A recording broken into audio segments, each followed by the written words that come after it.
Alright, y'all, we back in here. I know I said I would make another video reviewing the Chelsea Crystal Palace game from over the weekend, and I tend to do so in this video. I also want to do a little bit of a preview of the Chelsea West Ham game on Friday. So let's start with the Chelsea Crystal Palace game and 0-0 at home to Palace, who admittedly, might as well start a little bit about them, admittedly are a very solid side. Obviously, in the past day or so, it looks like Eberechi Eze has secured a move to Arsenal after looking like he was going to Spurs. I mean, it would have been a really good pickup for either side. As a Chelsea supporter, kind of wish he would have gone to neither, but it is what it is. But in any case, I mean, they're well drilled. They have a very good manager. A lot of talent on the team as well. They probably don't have the depth as I spoke about in my last video, but still a very, very tough side to come up against first game of the season. However, expecting 3 points from this game from Chelsea, I think is a reasonable ask. I know really long season, shortened vacation, shorter preseason as well, maybe contributed a little bit to the lackluster performance in today's game from Chelsea, but I honestly don't think that's much of an excuse, to be honest. It's not like they've faced this side a few months in after games twice a week for however many months. I just think it's one of those games where it probably shows a little bit of the frustration that we had last year after the January Christmas period, where we went on that lull for a couple months with Nico Jackson out and Cole Palmer going through a bit of a rough patch. One of the things that I think keeps me from being fully on board with a Chelsea title charge, I mean, I think they'll probably be within certainly, I think, within 10 points of whoever finishes in first place. I will maintain, I think it's City, but could very well be Liverpool, Arsenal. I mean, now with Eze, we'll see. But, the one thing that we struggled with was when teams were coming back up against us pressing high, we tended to play very well because we could progress the ball forward very fast and transition, drive at teams, and it opened up space for our creators to fashion chances for themselves and ultimately convert. And that's not what happened in this game. Crystal Palace kind of sat in a mid-block and blocked off those passing lanes between the lines in midfield, making us go around a bit, having Cole Palmer and Enzo Fernandez drifting out instead of in between the lines, drifting out to those half spaces to the left and right respectively in order to get passes and then progress the ball forward to our wingers. But it in turn kind of left Cole Palmer isolated and Joao Pedro even more so.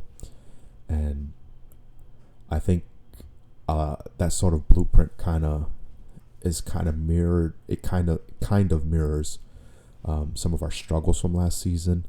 The one thing that I think kind of turned our season around, and ultimately secured us Champions League in the Premier League season last year was, after that turnaround against Fulham last year, where Tyreek George, I think, equalized, and then Pedro Neto ultimately secured the winner.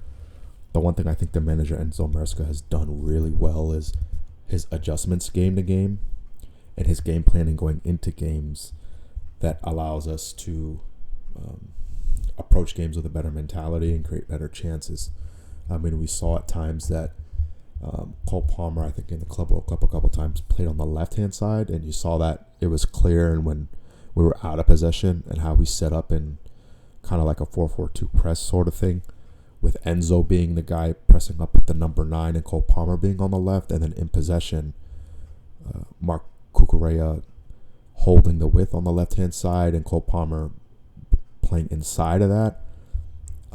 We saw at times we moved from a double pivot with you can kind of tell what our game plan is tactically by what Mark Cucurella is doing game to game, in all honesty. I mean, he would play in a double pivot with Moises Caicedo at times, and then eventually it turned into a single pivot with Caicedo getting forward more, making runs into the box.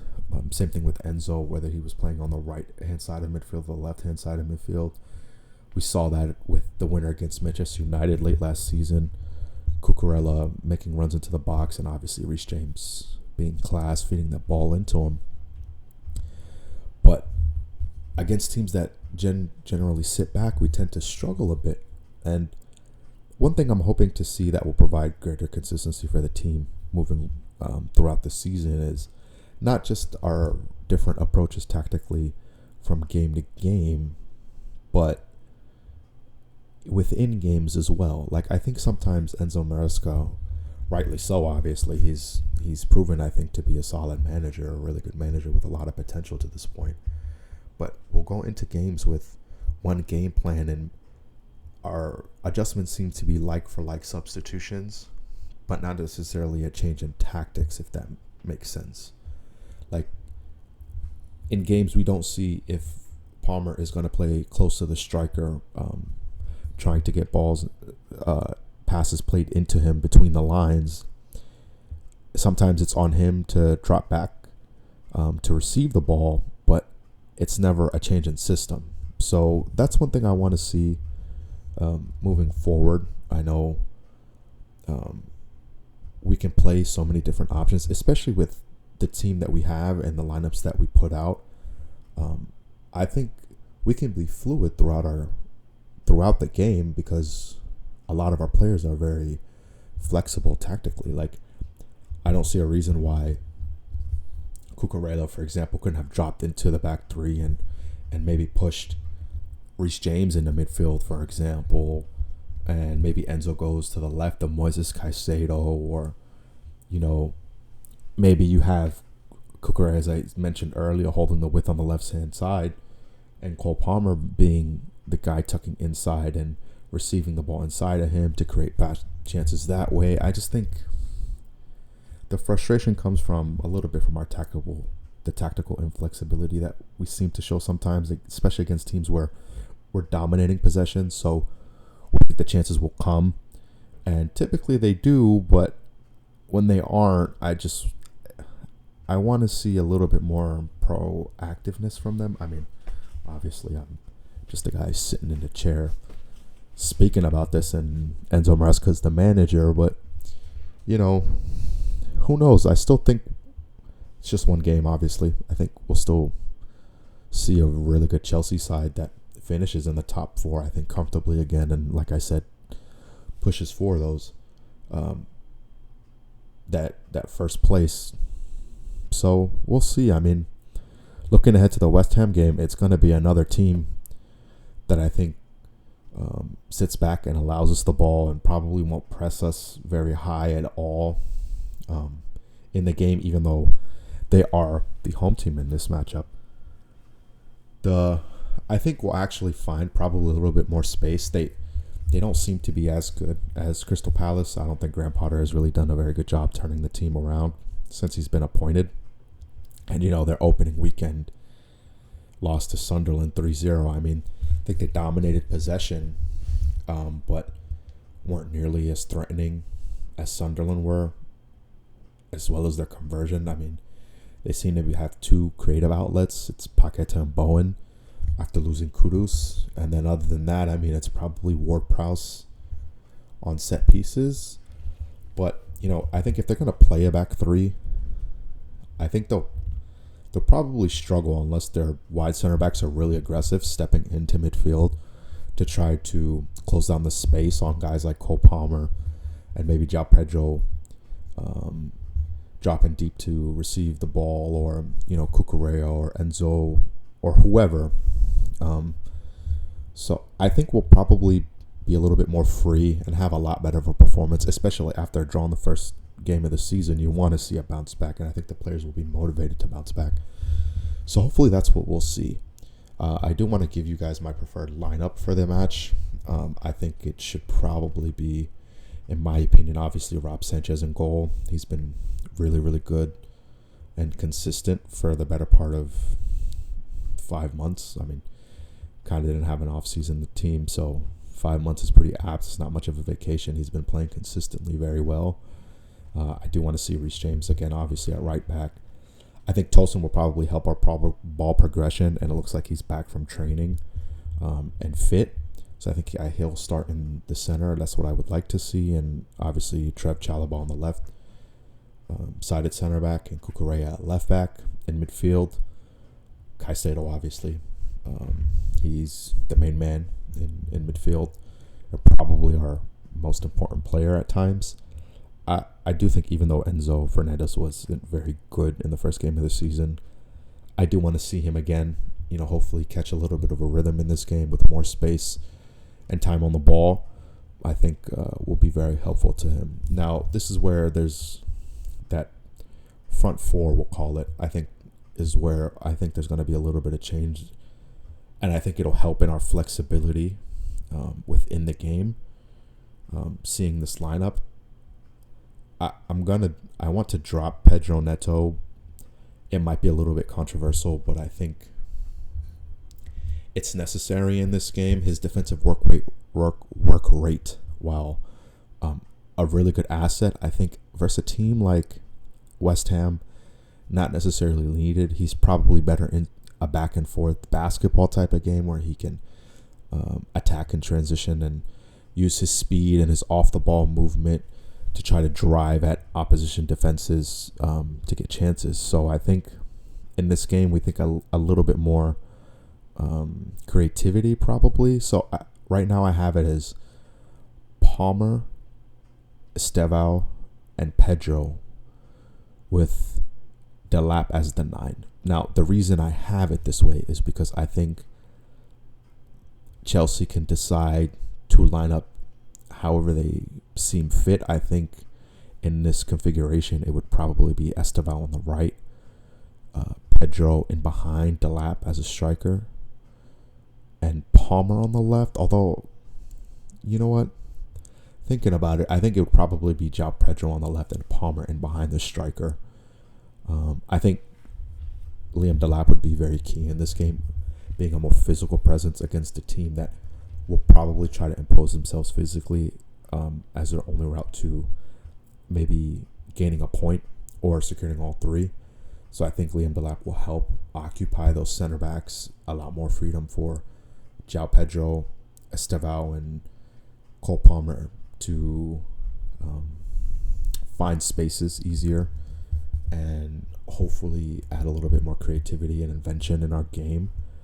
So we'll see how it goes. I am predicting probably a 3-1 Chelsea win. I think they do go up 2-0 within the first 60 minutes. Maybe West Ham nick a goal. Jared Bowen, I mean, he's a really good player. I don't think we're going to keep him quiet all game. And then I think we have subs coming in that'll probably put the game away. I am hopeful that we are comfortable enough to see Fofana maybe get some run. I know it was a little bit of controversy with like him deleting photos on Instagram, Chelsea photos related to Chelsea. I mean, Enzo Maresca said in his press conference, I believe it was Thursday, before I'm recording this, that he was very happy and is back in the squad and available to play. So he may see some minutes. I'm hoping he is able to see some minutes.